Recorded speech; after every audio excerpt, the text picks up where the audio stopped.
Maganda ka pa sa umaga. Pumunta nga pala ako sa grocery mga mare. Napakabilis lang dahil sumaglit lang talaga kami. Pagkakuha ko nga ng basket mga mare ay napadaan ako dito sa mga tasa. Napakagaganda ng tasa dito sa SM Cherry.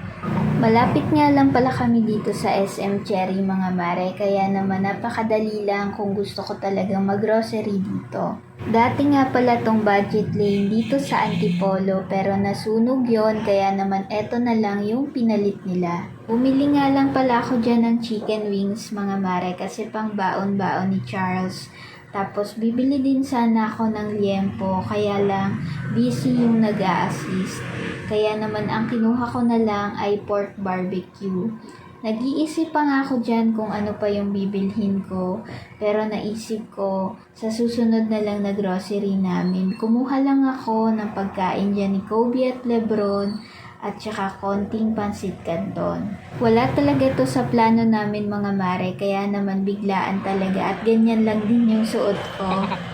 Padaan lang kasi kami kasi nag-deliver kami dun sa customer namin.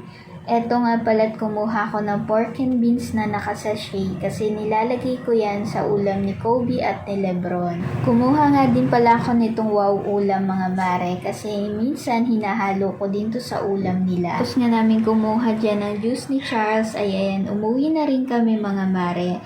At pag uwi nga inasikaso ko na agad tong uulamin namin para ngayong gabi.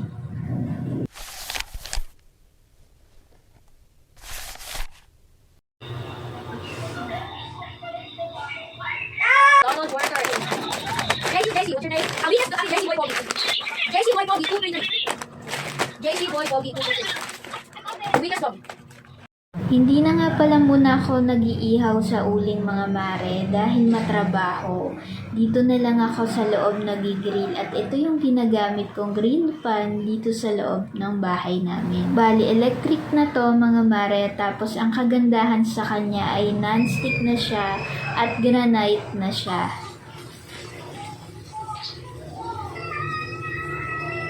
Guys!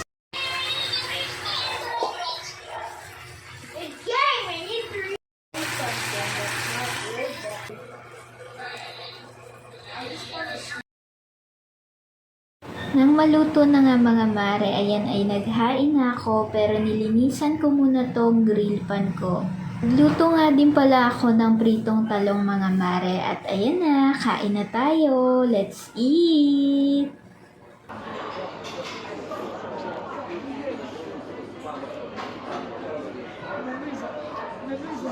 Nagkamay nga lang pala ako dyan mga mare kasi mas masarap talaga kumain pag nakakamay. Naghugas naman ako ng kamay ha. Maganda pa kayo sa umaga. Pagkamulat ko pa nga lang mga mare ay nagsaing na ako at eto tumiretso sa labahan. Napagod na nga ako kaya naman uminom ako nitong Gatorade.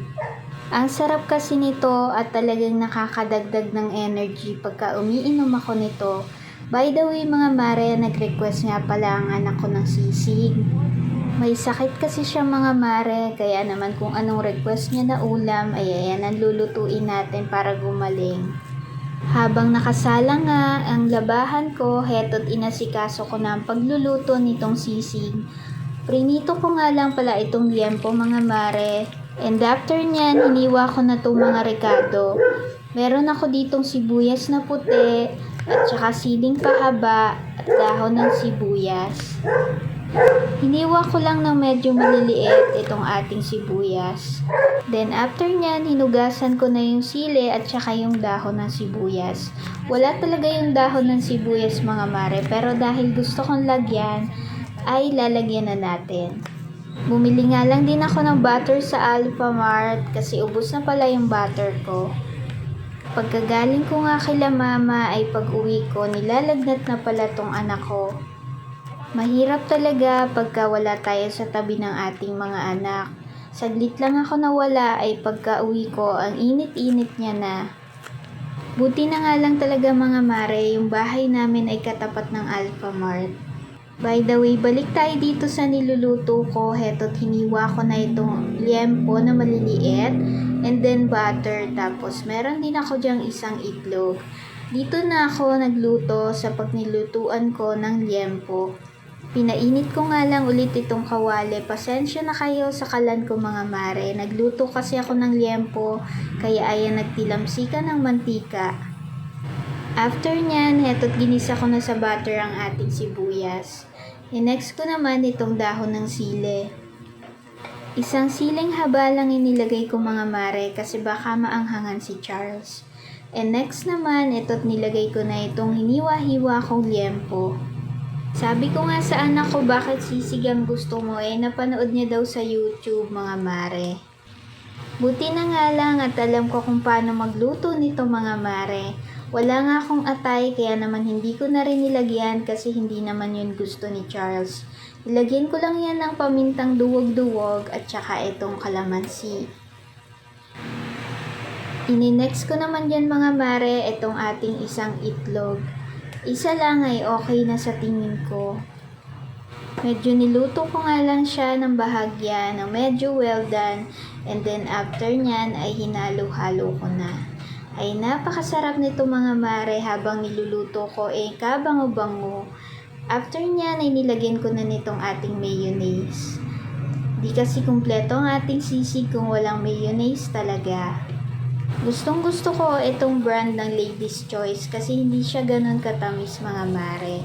Kaya naman ito talaga yung nilalagay ko pagka nagsisisig ako.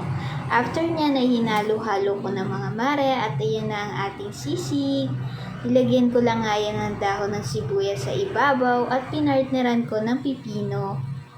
Ganadong-ganado nga ang anak ko mga mare sa pagkain pero ayaw kasi nun binibidyohan. Kaya ako na lang, tingnan nyo na lang mga mare kung paano ko kumain itong niluto kong sisig na napakasarap talaga. Alam kong gutom ka na rin mga mare kaya halika na, umupo ka na dito at kumain na. Match na match nga itong pipinong partner na ginawa ko mga mare. Nilagyan ko lang to ng suka, paminta, tapos asin. Hinalo-halo ko na napakasarap na. Alam kong natakam ka mare, kaya naman mamaya magluto ka na rin itong sisig.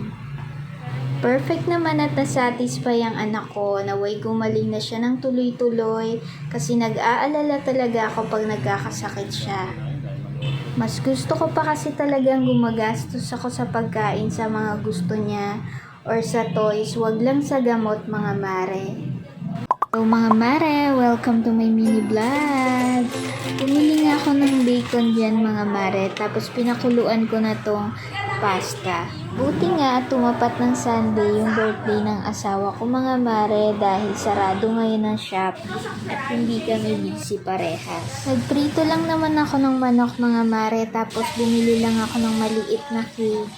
Tapos lulutuin ko lang tong carbonara. 3 lang naman kasi kaming kakain at wala namang bisita. Ayaw din naman kasi ng asawa ko naghahanda kasi malaki na daw siya. Pero totoo nga yun mga mare, minsan talaga may isip mo na wag ka na lang maghanda dahil nagtitipid ka. May edad na nga ay hindi na mahalaga sa atin ang bonggang handaan. Minsan nga ay gusto na lang natin ng tahimik na birthday at matulog na lang. Namad nga ako maghiwa ng bawang at sibuyas mga mare para madali ginamit ko na lang to. Less than 300 pesos nga lang pala itong mga mare kaya naman kung bet nyo rin, ilalagay ko na lang dyan yung basket. Hindi ko nga napansin na buo palang button mushroom tong nadampot ko sa supermarket. Kaya heto, hiniwa-hiwa ko muna. Nang luto na nga lahat ng chicken mga mare ay sinunod ko na agad tong carbonara para makakain na kami sakto padating na yung asawa ko. Hinahanap ko nga dyan yung paminta ko mga mare kasi hindi ko malaman kung saan ko na nilagay. Dagdag nga lang pala ako dyan ng evap tapos all-purpose cream para masyadong creamy naman itong ating carbonara.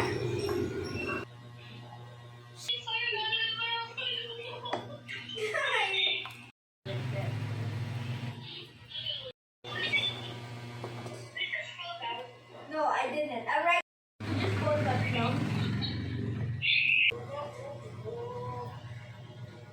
Sinama ko na nga dyan yung pasta mga mare para matansya ko din.